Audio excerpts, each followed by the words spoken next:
Let's go from there to the land that time forgot. Yes, crawling out of the primordial ooze with dinosaurs, Tyrannosauruses, Chevysauruses, and Fordosauruses preying on mankind down in Silver Springs, Nevada. Yes, the home of the longest continuous burning tire fire, where the official town slogan is Silver Springs. Duh. It's Aaron. Hey, Aaron. What's up? Rachel just mentioned Kellogg's closing tours. Many of the food companies, the food-producing companies have done that, and I don't buy this. Is just my humble opinion. I'm not buying trade secrets because Monsanto is losing that argument in the courts right now. Would be more suspect of people seeing parts of the operation that they want to be kept secret because it's kind of in violation. The people will find out that, Kellogg's has purchased the FDA. Kellogg's has purchased the EPA when they're putting something out the back door. Mm-hmm. That's my humble opinion. I don't know if that is true or not. Please don't hold me to that. But I'm just kind of poking the bear with the stick this morning on GMO Tuesday. Well, you walk down the assembly line and there's a big vat at the end and it says GMO, and in every box of cereal it goes. Hey, did anybody come up with history on why it's on the top of my head? What? The Coghlan Ranch House. Oh, the Coghlan Ranch. Yeah, I don't know if that came out or not, but that house was actually built in 1851 in Virginia City, and at that time, the V&T Railroad folks, that's how it had to get to Reno. That's the only way, that's the only transportation that was there. That's right in the same, I don't know if you're familiar with the gentleman's passed away, John Cordione, passed away a few years ago. But he had John's Barbershop. Almost all law enforcement purchased uniforms from Silver State Uniform. Yeah, I know. John's Barbershop right behind that. But that house behind his barbershop, his father built the house in the front, but the house behind the barbershop was also moved on the V&T Railroad, which happens to be 50 feet from the front door. Ace Hardware used to be there, so people listening know the area I'm talking about. It's the very end of Commercial Road. Commercial Road dies right there. But that house was split in half and brought down here. And I would, being a Nevada resident all my life, I am willing to put 11 to 1 odds that the Coghlan Ranch House has one of the same attributes as the house behind John's Barbershop. I don't care where you put a level in the house, I bet the bubble floats. Yeah, no doubt. That was the kind of construction that was available. And something to keep in mind, that house was moved in 1901, which means it was 50 years old when it was moved. I challenge anybody to move a house that's 50 years old today and have it be in one piece when you get to where you're going. Well, that was kind of commonplace back around the turn of that century. The city of Sparks, a lot of the original buildings in Sparks were transported from Wadsworth when Wadsworth was a division point. You have to remember when the very end of town they built this building, they called it the Centennial Coliseum, and then about a year later they moved a house from over in Sparks to that corner right there. Sure, right across the street. It's still there. That's what got me interested in architecture was that house. I watched them move that house.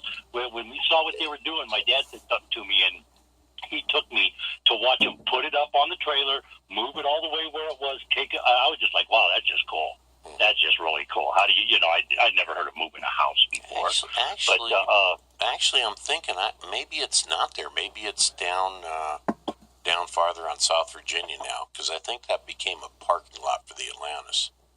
But it's the big, isn't that the yellow house? I believe you're right. They moved it down on South Virginia Street, down by Big Five, I think it is. Big Five Sporting Goods down there. I think that's where they. Yeah, and you can't do that with the house anymore. They're built different. They built them. You go underneath those houses and you look underneath those houses, and they're built with a real 2x4, a real 8x12 beam will be holding. And when I say real, I mean a 2x4 now is 1.5 inches by 3.5. It's not a 2x4 anymore. So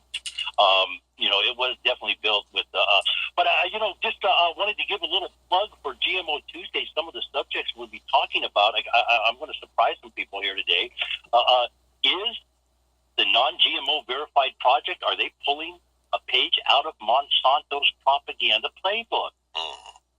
I think they are. And of course, Monsanto is in the news with all kinds of legal, what I call legal maneuvering. Their legal maneuvering is coming to an end. They're just starting to run out of the biggest issue. Well, this is a trade secret. Judges are not buying that anymore. Judges are also sending cases back to local communities. So if you're here in the Reno area, you don't want GMO growing, get with Randall. He knows where the city council people are. Go talk to him and see if you can't get something passed. But a lot of these cases are being pushed back into local counties and communities saying, no, that's their decision and they can do that, in reference to like Monsanto attacking and suing people, counties and states for not allowing their product to be grown. Well, that is going on. They've done that because they know time's on their side. You know, the longer they can keep a lawsuit alive, the longer they can keep doing what they're doing, and they have a bevy of them. I mean, they just keep filing and filing. That was exactly one of the points I brought up about the 1917 to 1928 court cases with Monsanto and our government. They really did kind of hone their skill during that time on how to string things out in the courts. And there's no questions in my mind. Monsanto knew when France sued them back in the 70s for false advertising, and this has come up again because Monsanto has said that glyphosate targets an enzyme found only in plants, and it is harmless to people and pets. Back in the 70s, and I don't know if many people will remember this commercial. The commercial was a dog. It was a cartoon character dog going out in the backyard sniffing for his bone, and they had the cutaway. You could see the bone underneath this big, massive tree. Well, he runs and gets Roundup. He sprays the tree with Roundup, pats his little foot in his tail for a minute. Tree dies. He pushes the tree over, digs his bone out. Safe for your pets. Safe for your pets. They got sued over that commercial. They're being sued again for misleading and saying that. And this comes on right on the release that kind of dovetails this. I don't know if you know what a zebra danio is. It's a tropical fish, but they've been studying the effects of glyphosate in the water on the fish and in embryonic development, and the results are not good for Monsanto. Zen Honeycutt over at Moms Across America just released an article this morning about this, and the links and the disruption of development in the fetus is atrocious. It really is bad. It's like I'm saying, Monsanto's legal wrangling and maneuvering is about run out. They have no more valid excuses. The judges, the courts are not buying them. So hopefully we're seeing maybe a come to an end of Monsanto and this glyphosate issue. It's going to come to a head and get in the courts where it belongs and some determinations be made. Some of these studies that are coming out now should have been released 35 years ago when they asked the FDA to approve this stuff. That information should have been there. It wasn't. Now we got to deal with the aftermath. I just wonder if if they're waiting for the right makeup of the Supreme Court and push stuff through that way too. I mean, who knows what they're waiting for? You never really know. I know. And here's one.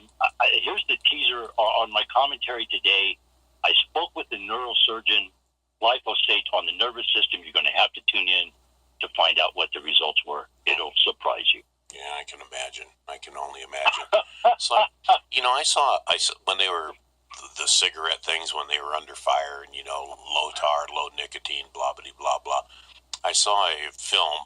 I think it was from the University of Southern California, but they were experimenting with nicotine, and they put just the smallest little drop on a rabbit. Now, I feel sorry for the rabbit. It died. It absorbed through its skin. The rabbit just ran in circles and circles and circles and circles until its heart exploded and it died. I mean, it was just so tragic. Nicotine, from what I'm not a scientist, I don't have no PhD except in BS, but every scientific study you see on nicotine, it is the most toxic narcotic on the planet, but yet you can buy it over the counter. Yeah, well, it's amazing. The delivery system. It's the delivery system is what they.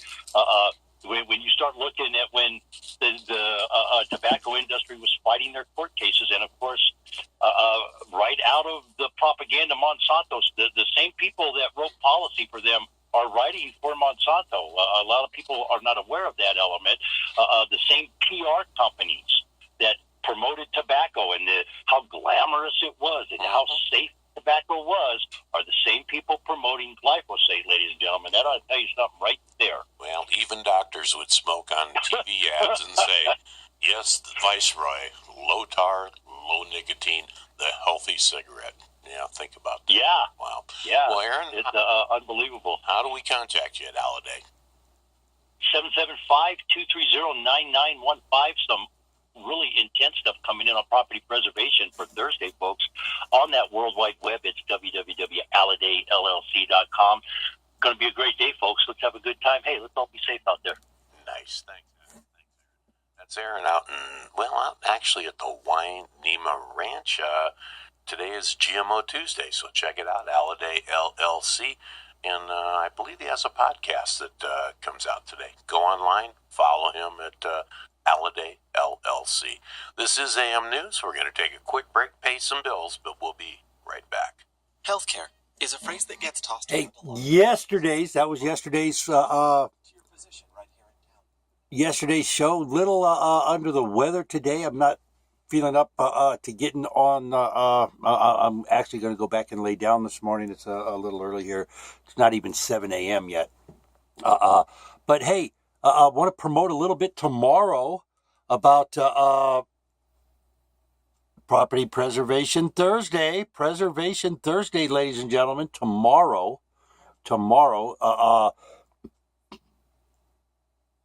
Don't be a leaner. Are you on the do not use list?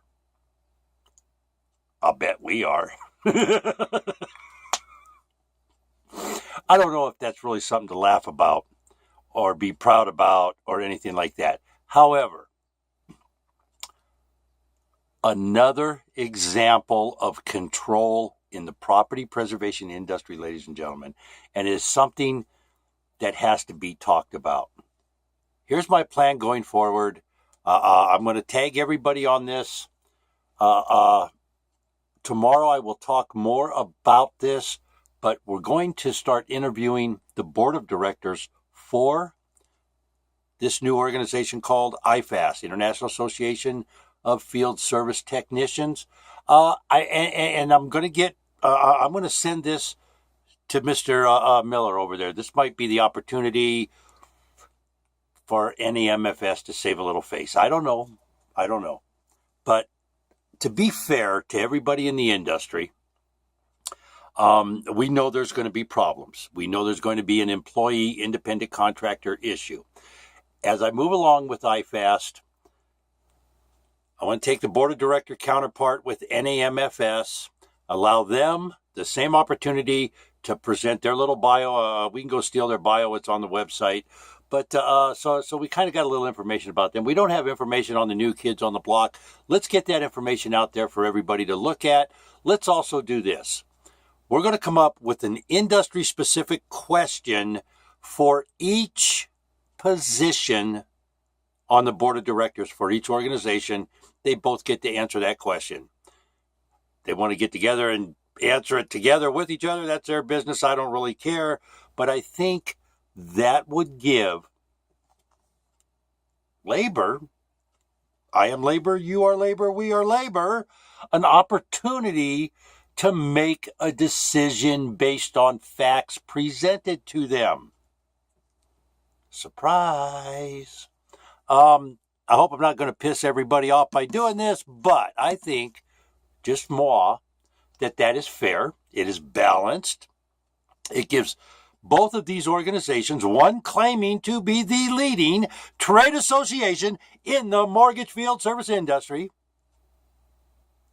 the other, the new kids on the block, wanting to bridge a gap that has needed to be bridged for a very long time, has brought different elements to the table. Are we going to be stuck on management for stealing? Or are we going to get something new in town, ladies and gentlemen? You get to be the judge. Let's have a great day. Let's all be safe out there.